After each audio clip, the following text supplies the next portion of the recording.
নমস্কার, আমার বাংলা সংবাদে আমি রত্নেশ্বর নাথ আপনাদের সকলকে স্বাগত জানাচ্ছি।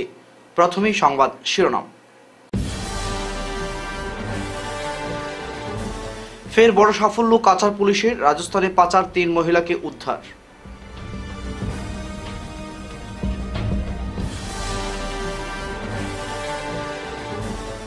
আসাম রাইফেলস প্রাক্তনীদের বার্ষিক মহাসভা, দিনভর নানা অনুষ্ঠান।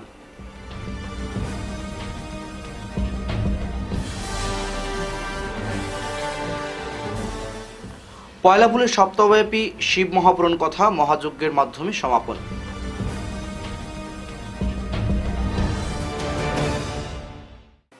এবারে বিস্তারিত আমার বাংলা সংবাদ। ফের বড় সাফল্য পেল কাচার পুলিশ। শুধু রাজস্থানে পাচার ও বিক্রি করা ৩ নাবালিকাকে উদ্ধার করেছে পুলিশ। উজান, মধ্য ও নিম্ন আসামের বিভিন্ন চা বাগান এলাকায় এই বৃহত্তর চক্র সম্পর্কে বুধবার আয়োজিত এক সাংবাদিক সম্মেলনে কাচার পুলিশ সুপার নামাল মাহাতো জানান, চলতি বছরের ২৪ জানুয়ারি গুমরার বাসিন্দা বিজিত কর্মকার তার নাবালিকা মেয়ের নিখোঁজ সংক্রান্ত একটি মামলা দায়ের করেন। মামলার উপর ভিত্তি করে পুলিশ অভিযান শুরু করে গত ৫ জানুয়ারি রূপালী দত্ত ও গঙ্গা গঞ্জু বিজিত কর্মকারের মেয়ে বছর ১৫ সোনালী কর্মকার ও তার প্রতিবেশী সুমিতা কর্মকারকে চাকরি দেওয়ার অজুহাতে অজ্ঞাত স্থানে নিয়ে যায়। সুমিতা কোনোভাবে পালাতে সক্ষম হলেও সোনালী কর্মকার নিখোঁজ থাকে। পরে সুমিতা তার বাড়িতে পৌঁছে পরিবারকে জানায় তাদের অজ্ঞাত এক ব্যক্তিকে বিয়ে করতে বাধ্য করা হয়েছে। এই তথ্য পাওয়ার পর পুলিশ বিলম্ব না করে তড়িঘড়ি ৪ সদস্যের একটি বিশেষ দল গঠন করে জয়পুর পাঠায়। এখানে আইপিএস আনন্দ শর্মার সহযোগিতায় আসাম পুলিশের বিশেষ দলটি নিখোঁজ সোনালী কর্মকারকে উদ্ধার করে। এদিকে শ্রীভূমি জেলার অন্য এক নিখোঁজ সঞ্জিতা সাঁওতালকে উদ্ধার করতে সক্ষম হয়েছে পুলিশ।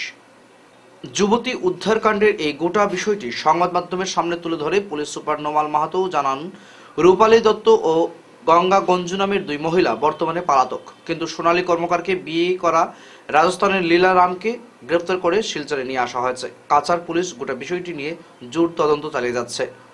যতক্ষণ পর্যন্ত অপরাধী সহ রাজ্যে ছড়িয়ে থাকা এজেন্টদের গ্রেফতার করা না হলে জেলা পুলিশ मामला बंद करबे ना। तो उससे रेफरेंस लेके हम लोगों ने राजस्थान पुलिस से बात किया और राजस्थान पुलिस ने हर तरह से हमको हेल्प किया। हमने उनका जो मेन एक्यूज आदमी को भी हम लोगों ने पकड़ा। उनका नाम है लीला राम को भी पकड़ा और पूरे दो विक्टिम और एक एक्यूज, उनको हम लोगों ने वहाँ पे लोकल जो कोर्ट है उनको प्रोड्यूस किया और प्रोड्यूस करने के बाद हमको कम टाइमों के लिए ट्रांजिट रिमांड मिला। तो इसलिए हम लोगों ने बाय एयर वो लोग को पूरे टीम को वहाँ से लेके आया और यहाँ पे हम लोगों ने प्रोड्यूस किया। और जो एक्यूज है वो अभी उसको जेल में भेजा, हम लोगों ने अभी कस्टडी में लिया है, हम पूछताछ कर रहे हैं। और दूसरा, दोनों विक्टिम को हमने रिकवर किया है और दोनों का मतलब हेल्थ एग्जामिन किया गया है। और अभी हम लोगों ने उनका जो जैसे मतलब मेंटली वो लोग जैसे फ्री हो सकता है, उसके लिए हम लोगों ने उन लोग से थोड़ा फैमिली के साथ वो लोग ने रहने के लिए हम लोगों ने दिया है। और हम लोगों ने उनसे थोड़ा पूछताछ कर रहे हैं, पूरा डिटेल्स हम निकाल रहे हैं कि ये जो एक महिला का जो एक ट्रैफिकिंग का जो चक्कर यहाँ पे चल रहा है, एक बड़ा नेक्सस जो चल रहा है, तो इसको हम लोगों इसको पूरा उखाड़ फेंकने के लिए हम लोग हर तरह से इसको कोशिश कर रहा है। और जो मेन एक्यूज है, अभी भी 2 एक्यूज है, वो दोनों अभी फरार है और वो नौकरी देने का वादा करके वो लोगों ने लेके गया था। और हमें उस सिलसिले हम लोग, हमारा जो इन्वेस्टिगेशन अब जारी है, हम आशा करते हैं कि बहुत जल्द हम दोनों को पकड़ें। বরাক উপত্যকা সহ ডিমা হাসাও জেলার অবসরপ্রাপ্ত কর্মীদের উপস্থিতিতে শিলচর আসাম রাইফেলস প্রাঙ্গণে বার্ষিক মহাসভার আয়োজন করা হয়। ৩৮ নম্বর আসাম রাইফেলসের ব্যবস্থাপনায় ও আইজি আসাম রাইফেলসের উদ্যোগে আয়োজিত এদিনের সভায় আসাম রাইফেলস এক্স সার্ভিসম্যান অ্যাসোসিয়েশনের ৪ জেলার অবসরপ্রাপ্ত কর্মী ও সদস্যরা উপস্থিত ছিলেন। সংবাদ মাধ্যমের সঙ্গে কথা বলতে গিয়ে অ্যাসোসিয়েশনের সভাপতি সুবেদার মেজর প্রদীপ কান্তি দাস ও সম্পাদক সুবেদার অমিত কুমার দাস জানান, এদিনের অনুষ্ঠানে আসাম রাইফেলসের প্রাক্তন বিভিন্ন পদাধিকারী, শহীদ পত্নী ও স্বামীহারা মহিলাদের পেনশন প্রদান এবং অন্যান্য বিভিন্ন সমস্যার নিরসন সহ তাদের উৎসাহিত করতে সংবর্ধনা জানানো হয়। সবাই উপস্থিত বিভিন্ন বক্তা অবসরপ্রাপ্তদের সমস্যা ও কল্যাণের বিভিন্ন দিক নিয়ে বক্তব্য রাখেন। বার্ষিক মহাসভাকে কেন্দ্র করে বুধবার সারাদিন ব্যাপী নানা অনুষ্ঠানের আয়োজন করা হয়। এর মধ্যে আসাম রাইফেলসের band show, dog show, Nepali জনগোষ্ঠীর প্রসিদ্ধ খুকুরি নৃত্য ও অসমের বিহু নৃত্য সহ বিভিন্ন সাংস্কৃতিক অনুষ্ঠান পরিবেশন করেন আসাম রাইফেলসের পুরুষ ও মহিলা জওয়ানরা। এছাড়াও প্রাক্তনীদের সুবিধার্থে বিনামূল্যে স্বাস্থ্য পরীক্ষা করে প্রয়োজনীয় ওষুধপত্র তুলে দেওয়া হয়। এদিনে বার্ষিক মহাসভায় মুখ্য অতিথি হিসেবে উপস্থিত ছিলেন brigadier Anuj Upadhyay, deputy IG brigadier Manish Rana, colonel Prashant Singh Chundawat प्रमुख। मिजोरम का मैंने बताया 15 तारीख को होम मिनिस्टर साहब आ रहे थे हम लोगों से मिलने के लिए। मैं भी बाहर गया हुआ था, तब मैंने मिलाप किया। हमारे अच्छे काम की वजह से आईटीसी कंपनी इतना खुश है कि हम स्मगलिंग को रोक रहे हैं। वो हमें कार्डियक केयर एम्बुलेंस दे रहा है ताकि हम मिजोरम में जो इलाका है जहां पे हेलीकॉप्टर की अगर फैसिलिटी नहीं हो पाती है तो असम राइफल के हमारे रिप्रेजेंटेटिव्स हों या सिविलियंस हों, उनको अगर इवैक्यूएट करना है तो इमीडिएटली कर सकते हैं। क्यों? क्योंकि असम राइफल ही एक ऑर्गेनाइजेशन है जो हर पल, हर वक्त, हर जगह सबके लिए पहुंच रहा है। वही हालात मैंने बताया मणिपुर में है, नागालैंड में है, अरुणाचल में है। तो वो ये नहीं है कि हमने कुछ किया है, वो सब आप सब ने किया है। हम तो सिर्फ आपके किए हुए का, आपके कमाए हुए का खा रहे हैं। इसलिए मैं एक्स सर्विसमैन को स्पेशल कॉम्प्लीमेंट देना चाहता हूं कि आपने अपने टाइम में जो किया उसी के बदौलत आज हम गर्व से कह रहे हैं कि यस, हम असम राइफल के रिप्रेजेंटेटिव हैं। এদিন কাছাড়, হাইলাকান্দি ও শ্রীভূমি সহ ডিমা হাসাও জেলার 316 জন প্রাক্তনী ও 4 জন শহীদ পত্নী, 131 জন বিধবা ও 199 জন প্রাক্তনী পরিবারের সদস্যরা উপস্থিত ছিলেন।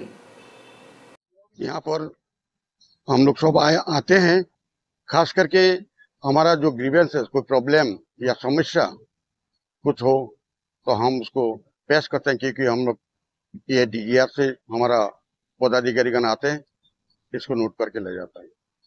ये होने का मेन मकसद है जो साल में एक दफे हम लोग को पूरा पेंशनर को इकट्ठा करते हैं ताकि उन लोग का कोई प्रॉब्लम समस्या उसको भी छानबीन हो जाता है, एक आनंद उत्साह हो जाता है, ताकि उन लोग को कुछ गिफ्ट वगैरह दिया जाता है। आज का जो ये रैली या समावेश हमारे आईजी साहब मेजर जनरल सुरेश बम्बू, युद्ध सभा मेडल, सेना मेडल, आईजीआर पूर्व, उन्होंने ये आयोजन कराया। उनका उद्योग में ये आयोजन हुआ और आप लोग देखे भी होंगे जो कि हमारा आज का कार्यक्रम में जैसे कि बैंड शो था, कुकरी डांस था, डॉग शो था और असम राइफल्स असम से उत्पत्ति है बोल करके असम बिहू था। शायद आप लोग ने भी इसका मनोरंजन कार्यक्रम का भरपूर खुशी मनाया और मुझे उम्मीद है आगे भी इस तरीके से हर एक साल इस टाइप का रैली या समावेश होते रहेगा। লক্ষ্মীপুরের পয়লাপুলে সপ্তাহব্যাপী শিব মহাপুরাণ কথা মহাযজ্ঞের মাধ্যমে সমাপ্তি হয়েছে। বুধবার সকালে মহাযজ্ঞ অনুষ্ঠিত হয়। বৃন্দাবন থেকে আগত আচার্যরা এই মহাযজ্ঞে সামিল হন। ধর্মীয় শাস্ত্র মেনে প্রায় 3 ঘন্টা মহাযজ্ঞ অনুষ্ঠিত হয়। পরে উপস্থিত ভক্তবৃন্দের মধ্যে প্রসাদ বিতরণ করা হয়। মহাযজ্ঞে বৃন্দাবন থেকে আগত অশোক দেবাচার্য মহারাজ সামিল ছিলেন। প্রতিদিন সন্ধ্যা 6টা থেকে রাত 9:30 পর্যন্ত চলে শিব মহাপুরাণ কথা। অশোক দেবাচার্য মহারাজের প্রবচন শুনতে প্রচুর ভক্তবৃন্দ উপস্থিত হন। সপ্তাহব্যাপী চলা এই প্রবচনের আয়োজন করে পয়লাপুলের গোয়ালা পরিবার। आज हमारे पहला पुल स्थित घर पे जो शिव महापुराण का यज्ञ कथा चल रहा था पिछले 10 दिनों से, आज समापन हुआ है और आज समापन में महायज्ञ हुआ है और पूजा आराधना के साथ ये यज्ञ खत्म हुआ है, समाप्त हुआ है। और इस यज्ञ में हमारे इस अंचल के बहुत सारे लोगों ने हमारा साथ दिया, यज्ञ में बैठे, पूजा में साथ दिया और 9-10 दिन तक ये भव्य कार्यक्रम हमारे इस घर पे जो हुआ है, इसमें अशोक देवाचार्य जी और अन्य जो हमारे आचार्य लोग आए हैं, उन्होंने एक बहुत ही अच्छा माहौल और धार्मिक एक वातावरण का सृष्टि किया है। और साथ में हमारे इस अंचल के, हमारे परिवार के, इस अंचल के बहुत सारे विशिष्ट व्यक्तिगण, माँ बहन, युवा भाई लोग सभी इस यज्ञ में, इस कथा में 10 दिन तक उन्होंने जो सहयोग किया, उसके लिए मैं हमारे पूरे परिवार के तरफ से, पक्ष से मैं हार्दिक अभिनंदन और धन्यवाद देना चाहता हूँ। উধারবন্দ বিধানসভার শালগঙ্গার টিকুলজিপির আজব এক গাভী প্রসবের পর বাচ্চাকে নিয়ে চাঞ্চল্য দেখা দেয়। গাভীটি বাচ্চা প্রসব করে মঙ্গলবার বিকাল 3টা নাগাদ টিকুলপাড় বস্তি এলাকার বাসিন্দা সুব্রত দাসের বাড়িতে। বাচ্চার বিকল রূপ দেখে স্থানীয় বাসিন্দাদের ধারণা গণেশ বাবার আবির্ভাব হয়েছে সুব্রত দাসের বাড়িতে। গাভীর বাচ্চাটির মুখ কিছুটা গণেশ বাবার মতো দেখতে। বাচ্চাটির চোখ দুটো দেখতে ভয়ঙ্কর লাগছিল, দাঁতগুলো বড় বড়, মুখের 2 অংশের মাংস নেই বললে জিহ্বা বেরিয়ে এসেছে, মলমূত্র ত্যাগ করার জায়গা ও লেজ নেই, পেছনের 2টি পায়ের উপরের অংশ থাকলেও নিচের অংশ নেই, সামনের 2টি পায়ে 3টে আঙ্গুল রয়েছে, এই আঙ্গুলগুলিতে বড় বড় নখ রয়েছে। অদ্ভুত দর্শন এই গো শাবককে নিয়ে এলাকাবাসীর মধ্যে চাঞ্চল্য দেখা দিয়েছে। কালকে বিকাল 3টার সময় আমার ঘুরিয়ে বাচ্চা দিছে আমার গাড়িটায়। বাচ্চাটা মানে ওই যে তার মুখটা একদম ঠিক নাই, পরে তার লেজ নাই, তার পেচ্ছাপ পায়খানার রাস্তা নাই, তার পিছনের পাও নাই, সামনের পাও আছে 2টা ছোট ছোট। বাচ্চাটা খাড়া হইতে পারে না। বাচ্চাটার মুখটা একদম কনের বাবাজির মতো মুখটা বাচ্চাটার। বাচ্চাটা খাড়া হইতে পারে না, কোনো খানিও খায় না বাচ্চাটায়। বাচ্চাটা দেখ পুরো অসুস্থ মতো আছে বাচ্চাটা। এরকম বাচ্চা তো আমি কোনোদিন দেখছি না। গরু বাচ্চা আজকে আমি প্রথম দেখলাম বাচ্চাটা। আর এই বাচ্চাটার এখন কিরকম কিতা করতাম, এখন ডাক্তার ট্রিটমেন্ট করারও কোনো লাইন নাই। এটা ভগবানের সৃষ্টি একটা, নিজে আর কি করলাম, যতটুকু পারলাম সেবা যত্ন করলাম। তার খানি চামচ দিয়ে মুখে দিলেও খানি খায় না, তার কোনো মতেই খানি খাওয়াইতে পারি না। বুঝলাম না বাচ্চাটা বাঁচাইতে পারবো কি না। যতটুকু চেষ্টা তো করিয়া বাঁচাই পারি, কিন্তু বাচ্চাটা খাড়া হইতে পারে না, ল্যাট্রিনের রাস্তা নাই, পেচ্ছাপেরও রাস্তা নাই, পাও নাই, লেঞ্জও নাই, কিচ্ছু নাই বাচ্চাটার। একটা ভগবানের সৃষ্টি, কিছু নিজেই কইতে পারলাম না কিরকম কিটা। যারা দেখা তার এরা কিতা পাবে? তারা তো সবে ভাবে এটা গণেশ বাবাজি একজন আইসেন, আমরা গণেশ ঠাকুর উদয় হয়েছেন, সবে ওটা উপর। আচ্ছা, এটা ওই যে কালকে যখন জন্মগ্রহণ করছে তখন দেখতে কিরকম আছে? তখন দেখতে তো ওরকমই আসিল, স্বাস্থ্য একটু ভালো আসিল জাস্ট, আর কিছু না, তো সবকিছু ওরকমই আসিল। আর চোখটা একটু পুরা পরিষ্কার আসিল, আজকে চোখটা একটু ঝাপসা হয়ে গেছে। মানে তার এখন দেখা যার যে তার কালকে থেকে এখন হ্যাঁ নিচে দিকে যার, তার মানে শরীরটা কমজোরি হয়, যেরকম তার শরীরটা মানে আস্তে আস্তে ছুটো আর তার শরীরটা। বুধবার শিলচর কাঁঠাল রোডের বুধরাইল গ্রামের গ্রামবাসীরা আবারও অভিযোগ তোলেন কয়েকজন ব্যক্তি 6 নম্বর এপি ব্যাটালিয়নের প্রাক্তন ডিএসপি প্রয়াত সূর্যকান্ত সিনহার স্ত্রী অর্চনার জমি দখলের চেষ্টা চালাচ্ছে বলে। অভিযুক্তরা জমি দখল করতে বেআইনিভাবে সীমানা পিলার বসিয়েছে বলে অভিযোগ উঠেছে। অর্চনা সিনহা জানান, গত কয়েক মাস ধরে তিনি স্থানীয় প্রতিনিধিদের কাছে সাহায্যের জন্য আবেদন জানিয়েছেন, কিন্তু কোনো ফল মেলেনি। পরিস্থিতি ক্রমশ খারাপের দিকে যাওয়ায় অর্চনা সিনহা ও অন্যান্য ক্ষতিগ্রস্ত বাসিন্দারা প্রশাসনের সাহায্য কামনা করেছেন, যাদের মধ্যে রয়েছেন কল্পনা দাস, রঞ্জনা দাস, কৃষ্ণা সিনহা, সুভদ্রা সিনহা, লিলি সিনহা এবং শিল্পী দাস। তারা মুখ্যমন্ত্রী এবং জেলা প্রশাসনের কাছে বিষয়টি যথাযথ তদন্ত করে উপযুক্ত ভূমি মাফিয়াদের বিরুদ্ধে কঠোর ব্যবস্থা নেওয়ার আবেদন জানিয়েছেন।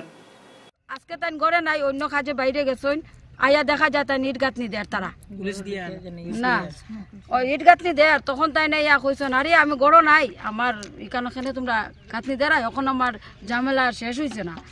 তা খামলা করলে তারা তাই কুদে উদে ইয়া কইছেন, তোমরা যাও কি ভাই, তোমরা আমি রিকোয়েস্ট করি, আর এখানে তোমরা মালিক যে এখানে যে তোমরা কাজে লাগাইছে তান্ডে আনো, কে কাজ করার তারে আনো, তার লগে আমার কথা আছে। ওয়াল যে দেখার কথা দিলা কাগজ লই আইতো, হ্যাঁ।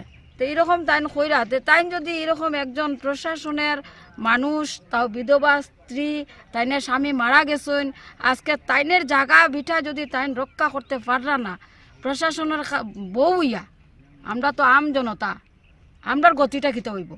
আজকে আমরার জায়গাও নিব কিরকম লুটিয়া, রাত্রে ঘুমোর মধ্যে থাকি আইয়া জেসিপি দিয়া কুড়িয়া খাড়িয়া লইয়া যাইব কি, আমরা কেমনে বাঁচতাম বা আমরার ঘর বাড়ি কিরকম বাঁচাইতাম?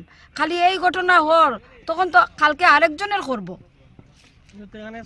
হ্যাঁ, সবজির বাগান টাগান সব উঠে নিছে, এখনো খোলার গাছ এখনো মানে স্যাম্পুল আছে এখানে উঠের। এটা তো মিশা কথা না যে এখানে তাইনের জায়গা না হইলে তাই অত লড়াই করবো নি। সবের কাছে আমার একটা অনুরোধ, যদি তাইনের জায়গা না হইতো তো তাই নিয়ে লড়াইখানে নামতা, আমার প্রশ্নটা ওখানে। আর তারা যদি কাজ করায় মানুষ দিয়া, তো কে কাজ করার তাই সামনে তাই না এলে পরে বুঝা যাইব যে তাই যদি কাগজ দেখাইতে পারে তখন আমরা এটা বুঝবো যে না যে কাজ করার হের জায়গা কইয়া কাজ করার। আজকে তাই গড় নাই, এই সুযোগ লইয়াও তোমরা ইট গাঁথনি শুরু করে দিলা।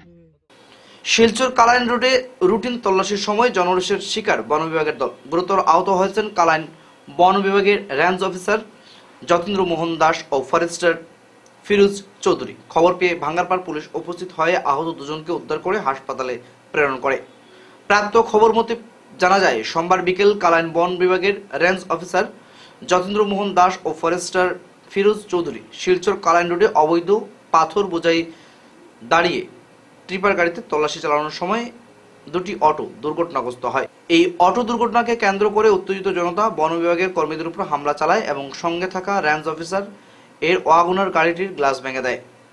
এই ঘটনায় বন বিভাগের পক্ষ থেকে ভাঙ্গারপাড় থানায় একটি মামলা দায়ের করা হয়েছে। শিলচর মেডিকেল কলেজের বাইরে এক মেয়ের চিকিৎসার সাহায্যের জন্য ফেসবুক লাইভ চলাকালীন রনি লস্করকে আটক, এফআইআর দায়েরের পর স্ত্রীকেও আটক। শিলচরের কনকপুরের বাসিন্দা ও নিউরোফাইব্রোমার আক্রান্ত পুষ্পিতা দাসের চিকিৎসার জন্য অর্থ সংগ্রহের লক্ষ্যে লাইভ সেশন করছিলেন সমাজকর্মী রনি লস্কর। তবে শিলচর মেডিকেল কলেজ হাসপাতালের হোমগার্ডরা তাকে হঠাৎ করে থামিয়ে দেন এবং কথিতভাবে দুর্ব্যবহার করেন। সূত্র অনুযায়ী রনি লস্কর হাসপাতালে রক্ত পরীক্ষার রিপোর্ট সংক্রান্ত কিছু অনিয়ম ফাঁস করার চেষ্টা করেছিলেন, যেখানে ওই হোমগার্ডদের সংশ্লিষ্টতা থাকার অভিযোগ উঠেছে। তার লাইভ সেশন বাধাগ্রস্ত হওয়ার পর এই ঘটনা নিয়ে চাঞ্চল্য ছড়ায়। বুধবার রনি লস্করের স্ত্রী অনিয়া সাহা যখন তার পক্ষে ঘটনার এফআইআর দায়ের করতে গঙ্গুর পুলিশ আউটপোস্টে যান, তখন তাকেও আটক করা হয়। সর্বশেষ তথ্য অনুযায়ী তিনি এখন পুলিশের হেফাজতে রয়েছেন। ঘটনার কথা শুনে পুষ্পিতা দাসও পুলিশ আউটপোস্টে পৌঁছান। তিনি সাংবাদিকদের বলেন, রনি দাদা আমার জন্য অভিভাবকের মতো, তিনি আমাকে সাহায্য করেছেন, অথচ তাকে থামিয়ে যাচ্ছে হচ্ছে। এই ঘটনাকে কেন্দ্র করে শিলচর মেডিকেল কলেজের নিরাপত্তা কর্মীদের ভূমিকা ও সমাজসেবীদের প্রতি প্রশাসনের দৃষ্টিভঙ্গি নিয়ে নানা প্রশ্ন উঠেছে। আমি অনেকের কাছে অনেক হেল্প চাইছি, বাট কেউ হেল্প করছে না, নানান ধরনের নানা ইস্যু দেখাইছে। বাট রনি বাইরে করছি তাই একজনের মধ্যে ভাইয়া আমার হেল্প করছে, তার কারণে আমার যে সার্জারি দুইটা পসিবল হয়েছে। দুই টাইম থাকতে না তো ওখানে পর্যন্ত প্রথম সার্জারিটা উঠলো না। টাইম বহুত ভালো মানুষ, টাইম থাকতে কোনো এরকম ওয়াটা দিয়ে করছিল, ওটাও আমি নিজের পার্সোনাল ওপিনিয়ন দিই। দেখছি মানে ওই যে একটা পুলিশের ড্রেস করে বেটা আর একটা আর্মি এই টানে টানা হেঁচা করে, ওটাও আমি দেখছি। একটা লাইফ করা তো কোনো দোষ হইতে পারে না, একটা মানুষ ফাইন্যান্সিয়াল হেল্প চার। আমি বলে সুস্থ সবল আছি বর্তমানে, আমি ওখানে পারে মানে ইয়ে করছে।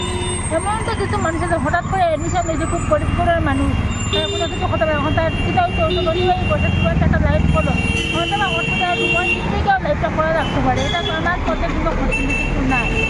আমি যতটা আমি মানে নিজেরটা কথা বলছি, আমার চোখে নাই লাইফটা হয়েছে।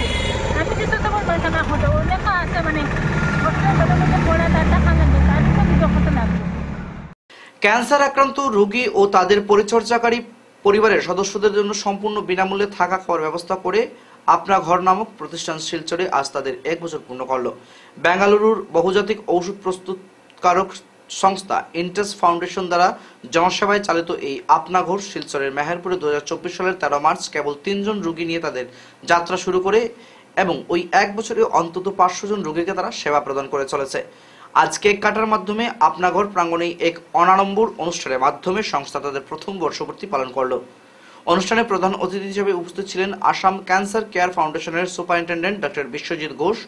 তাছাড়াও উপস্থিত ছিলেন আসাম ক্যান্সার কেয়ার ফাউন্ডেশনের কাউন্সিলর সাইদুল আলম, কাছার ক্যান্সার হাসপাতালের রিসেপশন ইনচার্জ অসিত দেব, কাছার ক্যান্সার হাসপাতালের জয়েন্ট অ্যাডমিনিস্ট্রেটিভ অফিসার সিসি মু সহ আরও অনেকেই।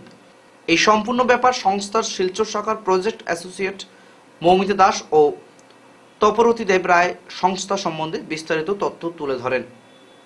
নমস্কার, আমার নাম মৌমিতা দাস আর আমি ইন্টাস ফাউন্ডেশনের প্রজেক্ট অ্যাসোসিয়েট বলছি।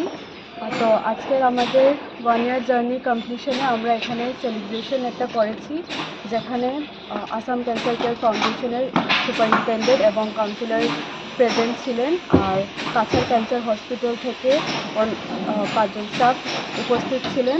তো আমি সবাইকে ধন্যবাদ জানাতে চাই।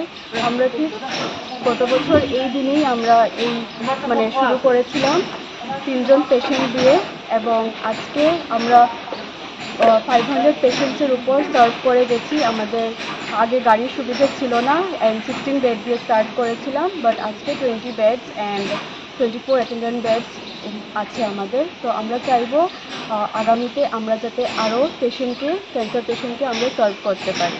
ধন্যবাদ। আমাদের এখানে সুবিধাটা যেটা ও বললো যে আমাদের এখানে অলরেডি 20 বেডস আছে আর 24 ফর কেয়ার গিভার্স। তো আমরা এখানে ওদের থাকা খাওয়া অ্যাকোমোডেশনটা পুরো free of cost. Even transportation আছে, এখান থেকে ওরা হসপিটাল যায়, হসপিটাল থেকে এখানে আসে, এটাও complete free of cost. Even counselling support আছে, অ্যাজ এ কাউন্সিলর আমি আছি ওদের মেন্টাল হেলথের খেয়াল রাখার জন্য। আর ওভারঅল আমরা এই কাজটুকুই করছি। আর আমরা আজকের বিশেষ খবরগুলো আরো একবার পড়ছি। ফের বড় সাফল্য কাছাড় পুলিশের, রাজস্থানে পাচার 3 মহিলাকে উদ্ধার।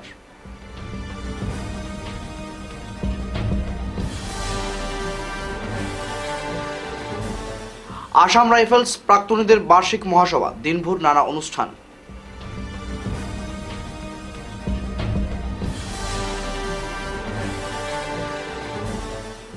পয়লা ফুলের সপ্তাহব্যাপী শিব মহাপুরাণ কথা মহাযজ্ঞের মাধ্যমে সমাপন।